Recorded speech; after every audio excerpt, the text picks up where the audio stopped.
What's going on, you guys? Welcome on back to the channel. Now, the new and final episode to Core 1 of ReZero Season 4 is officially here. And with it, man, comes honestly one of the best episodes that ReZero has ever put out. From top to bottom, this episode is a masterpiece. From the voice acting to the character acting to the OSTs that they chose to use, this episode is just perfect. So, without further ado, let's get into it. Let's talk about this final and most beautiful episode of ReZero Season 4. So, we essentially pick up where we left off last time, where Subaru and Rom are confronting each other. We see Rom essentially call him a failure and to confess to his crimes. And in that moment, you see Subaru just snap and he's ready to kill Rom. But in that moment, we see an ice cage envelop him. And we're able to get that awesome reveal that Rom and Emilia are essentially working together. And what's interesting about this scene is Rom and Emilia are operating on two entirely separately different wavelengths, where Rom essentially just wants to get to the bottom of everything, right? But and she's essentially lost all trust in Subaru. But Emilia is viewing it in a different way, where she wants to be able to hear Subaru out because she still trusts him and all that. And then you just have Subaru in the middle. Like, he doesn't really know what's happening still at this moment, but you then see Subaru essentially scream out, "I've lost my memories." And this is when the entire scene shifts because Amelia takes this as, okay, this is the reason why Subaru is acting this way. Let's hear him out. But Rom takes this as an insult. She takes this as an insult because Subaru has been the pioneer of bringing everybody back, right? So he's been the pioneer for essentially Julius and for Rem especially. So Rom takes this as an insult to both of their memories for them, right? Like, this is essentially him using, like, "I've lost my memories" as a cop out, is how, like, Rom views it. Like, she hears him say this, and in that moment her anger grows. So she's like, "Say that again with that face and that voice." And she's reacting this way because Subaru is the only one that remembers Rem how she was before. Nobody else remembers. So if Subaru lost his memories, that's essentially Rom realizing, "I've lost my only hope of getting my sister back." That's what that scene ultimately symbolizes. So I loved that a lot. It essentially showed, like, Rom essentially giving up. And, like, when Amelia tries to, like, intervene, you then see, like, Rom just snap. Rom snaps and she launches Amelia across the room. That scene was so cool. I loved that moment. And then you just see Rom launch a wind spell right at Subaru and it knocks him out. Now, what I loved too most about this was, like, we were brought back to essentially, like, the TV static cutout thing again. And then Subaru wakes up, the ice cage is broken, and all around him, you just see Subaru Natsuki was here.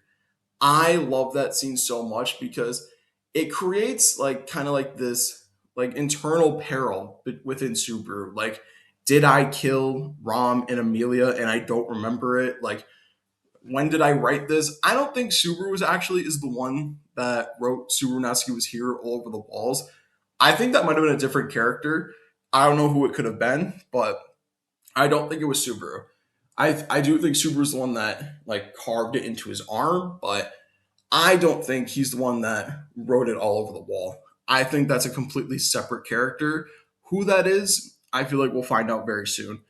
But with that being said, we then see Reid come into the room and essentially being like, like, who did all this? Like, this is a weird room." And what I like about this scene is it kind of shows that Reid has his own free will, even though he's not, like, in his, like, real form and, like, he's just a spirit.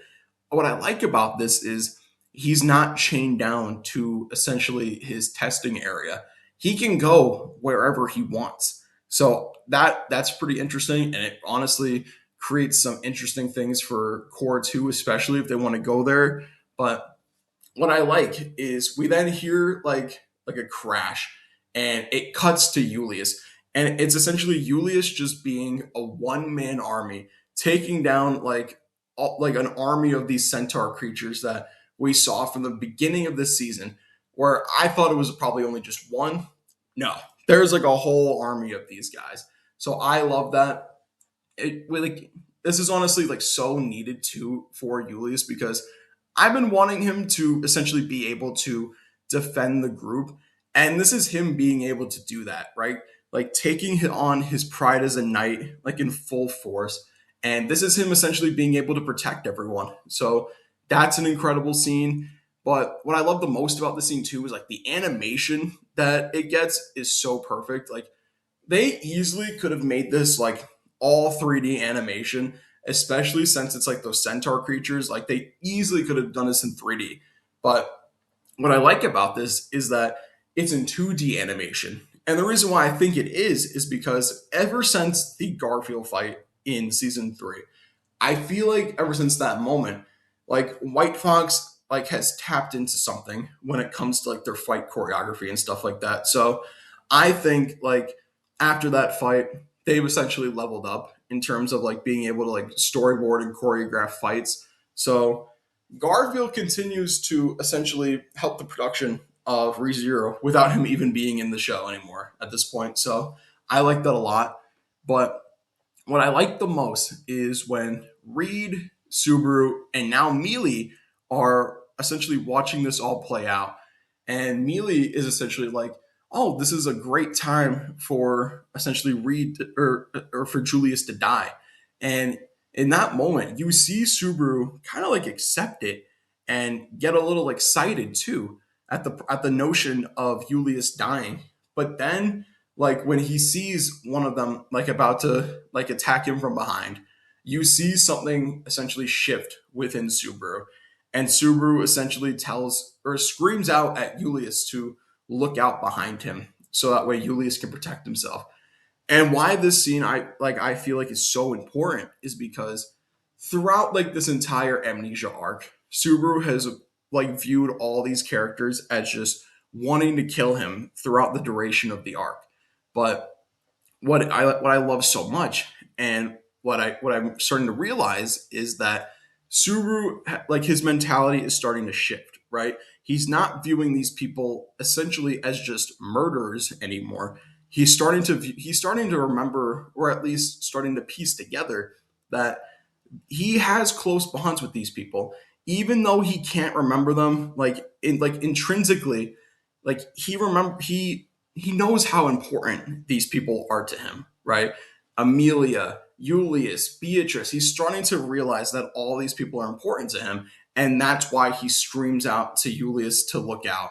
That's why he does it because he like deep down he knows how important these characters are to him, and that's why he chose to protect Julius. And then like right after Julius protects himself, we see Reid jump down, like or farming to the max. We see him jump down to confront like Julius, and before their fight can kickstart, we see Julius essentially scream out to Subaru to protect Anastasia and Echidna. And what I liked about that was it kind of shows that like Julius kind of views them as one and the same now. So that's honestly really cool. But what I also liked was it's him putting like his faith into Subaru, even though Subaru doesn't remember them. Like even though like him and Subaru haven't been completely on the same page, he's like willing to put the safety and well being of Anastasia and Echidna into Subaru's hands. That's how much I love like their friendship and their relationship so much, man. Like how they like value each other. It's so good. But after Subaru runs away, we then see essentially the beginning of Julius versus Reid, and this is something I've been looking forward to seeing for a very long time. So I'm looking forward to seeing how this plays out. Like this is essentially like Julius's final test to be able to move on because even though he like failed tremendously, like in his like essential his test like that. But what I view that as like he had to get beat down in order to get to this moment, and now I think we're gonna see Julius like a fully formed Julius where he's like learned he's like valuing himself again, like he's putting his ideals as a knight to the test, and this is going to be him being able to beat Reid on common ground. So I'm looking forward to seeing how this fight plays out, and that's going to be like one of the great like hanging threads of Core 2, just like this fight between him and Reid. So I'm looking forward to that. But dude, what was so good too was essentially seeing Subaru just like running through the corridors. And what was great about it was Meili keeps showing up and he keeps running away from her. How I view that scene is essentially Subaru is trying to run away from his violent impulses, right? He doesn't really want to indulge in those impulses anymore because, and I think how I see it is he views Meili as like a trigger for those violent impulses, right? He essentially views Meili as the trigger to wanting to kill people. Like we saw it last episode where they said murder is a habit in tandem with each other. So he essentially views like Meili as the trigger for all these horrible things happening, and he's trying to run away from her.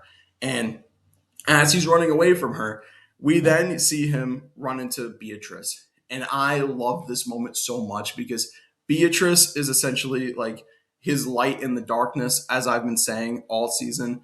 And then Anastasia shows up, and you see, we get to see like a new side to Anastasia, where Anastasia is like, "You're not supposed to be out of the cage." Like Beatrice, get away from him. And it's interesting because she has lost all faith in Subaru. Like since the beginning of the season, like we saw Anastasia put essentially their whole faith into Subaru. But what makes the scene like hit so much more is now at the end, she's taking that faith away. She's taking that trust back because she doesn't trust him anymore. And I loved that scene so much. But like, and then like the one thing I didn't like though was we had the scorpion scene, and I think the scorpion scene could have been way better, in my opinion. That's like the only thing about this episode that I didn't like. Like that was the one thing that I felt was handled kind of poorly because I viewed the scorpion thing essentially as like this being Shala, right? Like I've been thinking for the longest time that something's going on with Shala deep down. Like we saw Shala like essentially like start transforming a couple episodes ago. So I have a feeling this is Shala, and I've been looking forward to seeing what they do, like with Shala now. And they don't really do anything. Like the scene is really poorly lit and all that. We get to see Beatrice protect Subaru, but that's pretty much all we get. And honestly, man, it's just not that good of a scene, in my opinion. Like it's like blink and you miss it and it's over, and then the scorpion kind of scuttles away. What I was kind of hoping was that since this is essentially Shala, in my opinion, I was hoping the scorpion would like recognize them or anything like that, or like be able to like recognize their movements or anything like that to create like a more interesting fight. Nothing like that happened. Like we just get like a few attacks from Beatrice and like Anastasia, and that was pretty much it. Like after Subaru saves Anastasia, she launches off her attack to, and like but I guess that's great too because it shows Anastasia having faith in Subaru again. But aside from that, man, this whole fight with Scorpion was a little underwhelming.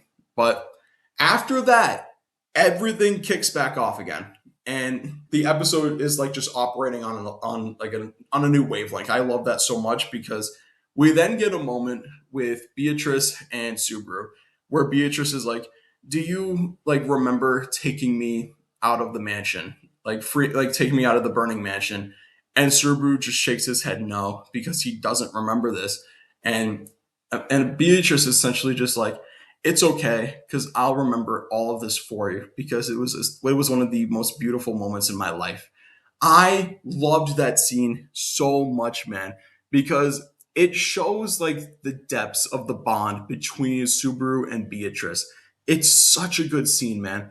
They knocked that scene out of the park for me.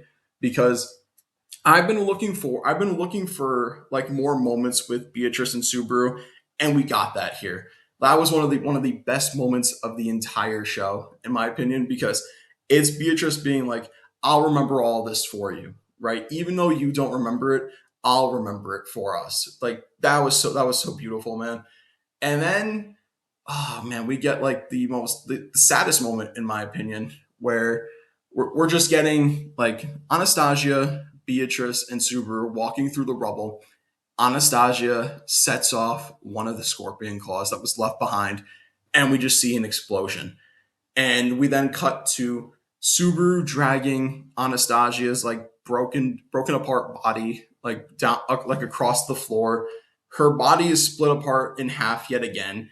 I don't know what that symbolizes. I feel like maybe that's symbolizing like the Ana part of her body being left behind, like the Ana part of the soul being left behind, and it's just Echidna. That could actually be like actually a good way to explain it, especially since like it's happened 3 times now. So that's actually a good way to view it. But then we get the realization that Beatrice died protecting Subaru, and now Subaru is just trying to do everything he can to keep Anastasia alive because I think at this moment he doesn't want her to die, but like Echidna has essentially kind of accepted it because she doesn't want Anastasia to feel this kind of pain. So Subaru is essentially going to fulfill her wish, right? This is interesting because this isn't him wanting to murder like Echidna or anything like that. This is him wanting to put her out of her misery as she so desperately wants. He goes to pick up a rock to kill her, and then like he can't do it, right? He can't do it in that moment. He drops the rock and he breaks down, right? Like he's like, Subarunatsuki can't even do this, but I like that scene so much because it shows that Subaru like is evolving as a character, and then Anastasia unfortunately passes away. But what was great though was we then see Subaru come in contact, or no, what actually the scene that I like even more was when Satella shows up, like the witch. I love that moment so much because like you see her just say "I love you" over and over again, but Subaru can't accept that because he doesn't love himself, right? That moment is so good because you like, and then you see him because like all he's like saying is like, "Oh man, like I just miss my parents. Like I don't love myself because like I everything that happened with my parents. He doesn't love himself anymore. Like, oh man, it's just such a good scene." And then when you see him like give in, right? Like you see just Satella say over and over, "I love you" to Subaru. That's essentially Subaru giving in that moment, right? And letting go. And then at that moment when Subaru's at his darkest and he's essentially giving up, Emilia comes in and saves him and drags him away from that situation. I loved that scene so much because now we get arguably the best moment of the entire episode where we essentially have Emilia like or first we get like Subaru just breaking down like in that moment. Like Subaru's breakdown here is one of the best in the entire show. And then we have Emilia essentially running through their entire life together. Like we see her talking about the loot house. We see her talking about her bringing him to the mansion, everything that happened with like Meili and Elsa, and everything that happened within their journey. This is essentially her running through their journey together. And it's essentially her like telling this journey of how she fell in love with Subaru because like she doesn't just want somebody to save her because they can or that they're there. She wants it to be Subaru because she's grown to like she loves him. That's what's so good about this scene. Like it's essentially like Amelia's love confession to Subaru. And then we get like this beautiful moment, man, where after Emilia has confessed her love to Subaru, like you see Subaru have like this great kind of like internal monologue to himself where he's like, "Subaru Natsuki, how did you like get so lucky with such a beautiful woman and all that?" And we then get like Subaru, like after Emilia like holds out her hand and it's just like, I'm Emilia, just Emilia, what's your name? We then see Subaru reach out his hand and like essentially declare himself as subarunatsuki. Like, because that scene is so important because Subaru has been disassociating from subarunatsuki for the longest time now. So seeing him reach out his hand, declare himself as Subaru Natsuki, the man who will save you, like the like it's just such a good scene, man. Like he's essentially holding on to like the will and wishes of essentially everybody in the group in this moment when he's declaring himself as Subaru Natsuki. It's just a beautiful scene. And then like the room starts to break apart and you see him go to save Emilia, and what I loved the most, dude, was the OST that plays here. It's Stay Alive. I was not expecting that at all, man. Like, this episode was already a 10, but the fact that they used the Stay Alive OST to, like, bring it all home with this loop is just incredible. Like, you then see Subaru essentially like proclaim after he saves Emilia, and like they're holding on to each other, like going like preparing themselves for this fate. We then see Subaru essentially say to himself, "Even if you all of you forget me, I won't forget." And then we cut back to the room where this loop all started with Emilia and Beatrice like looking down at him, and he essentially then what's different about this loop about and what's different from all the other ones is that he smiles at them. I love that so much because it shows that Subaru has fully evolved as a character. He's gone through all this and now he's ready to essentially fight for their futures, fight for all their futures together. I love that because he just says, I'm back.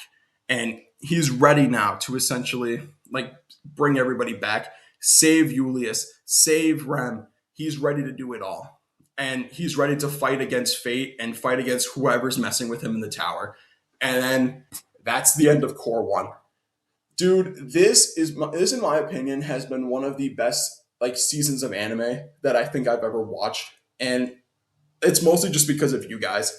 I've loved just watching and covering this season with all of you guys. This has honestly been one of like the highlights of my YouTube journey for me. Like every episode, I've just loved this. Like now I just can't wait to see what happens next, man. Like I'm so looking forward to seeing what happens next in Core 2 because I feel like Core 2 is going to be even better in terms of like ReZero and why I love this show so much. So, without further ado, I just want to say thank you guys for tuning in with this series with me. If you've been here since the beginning or if you came in near the end, I thank you for watching this core with me and I thank you guys for like watching these videos because like I said, this has been one of the highlights for me in my YouTube journey. So the fact that people have like been wanting to tune in and hear my thoughts about this core, it means the world to me. So I just want to thank you guys again from the bottom of my heart for watching these videos. And I cannot wait to see what Core 2 has in store. I feel like it's going to be an absolute banger in terms of like what White Fox does with this season 2 because they released the new poster, and dude, that poster looks so good. It just got me even more excited to see what happens next. But without further ado, man, I think that's gonna do it for me. Let me know what you guys thought about this episode down in the comments below. Let me know if I missed anything crucial. I would love to hear like more from what you guys have to say. And I would also love to hear from like the light novel readers from this moment on. Like now that the core is over, I would love to hear like light novel perspectives from for this stretch of the material. I would love that because I would love to see like kind of like what was cut out, what was missed, or like just how did you guys feel about the material for this season? But also, I just want to know like, did I miss anything crucial within this episode? But because I know this is one of like the deeper episodes for me, so I'd love to know if I missed anything. But without further ado, man, that's gonna do it for me. Like, comment, subscribe, and as always, I'm gonna talk to you guys next time, and I will see you guys for Core 2 of ReZero Season 4. All right. Bye, guys.